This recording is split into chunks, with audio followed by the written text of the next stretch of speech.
என்னங்க ரொம்ப என்ஜாய் பண்ணி சாப்பிட்றீங்க. நல்லா இருக்கு, ரொம்ப நல்லா இருக்கு.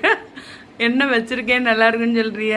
தெரியல என்ன வச்சிருக்கேன்னு உனக்கு தானே தெரியும். நான் ஏதோ வெறும் சோறும் தண்ணியையும் ஊற்றி சாப்பிட்டுட்டு இருக்கேன். புளி தண்ணிங்க. பாரு இது என்னது? புளி தண்ணி. குழம்புக்குள்ள ஏதாவது இருக்கா? புளி தண்ணி வச்சிருக்கேன். அதுக்கப்புறமா கிழங்கு நல்லா இருக்குன்னு பொரிச்ச மீன். நல்லா இருக்குன்னு பொய்யும் சொல்லக்கூடாது. நான் அப்படி சொல்லலையா? நல்லா இல்லைன்னு சொன்னா கண்டவன் எல்லாம் இதுல போட்டு திட்டுறானுங்க. எதுக்கு இந்த வாழ்க்கை எனக்கு? புளி தண்ணி அப்படிதானங்க இருக்கும். எது கோவப்படுதியா? அமைதியா இருந்துச்சு. சம்பந்தமே இல்லாதவ இன்ஸ்டாகிராம்ல திட்டுறா. எவனோ வந்து திட்டிட்டு இருக்கானே நல்லா இருக்குன்னு சொல்லுன்னு. அது எனக்கு வேற வேலை இல்லையா எனக்கு? நல்லா இருக்குன்னா நல்லா இருக்குன்னு சொல்லுவேன். நல்லா மீன் குழம்பு கொஞ்சம் தரட்டா? வேண்டாம் வேண்டாம்.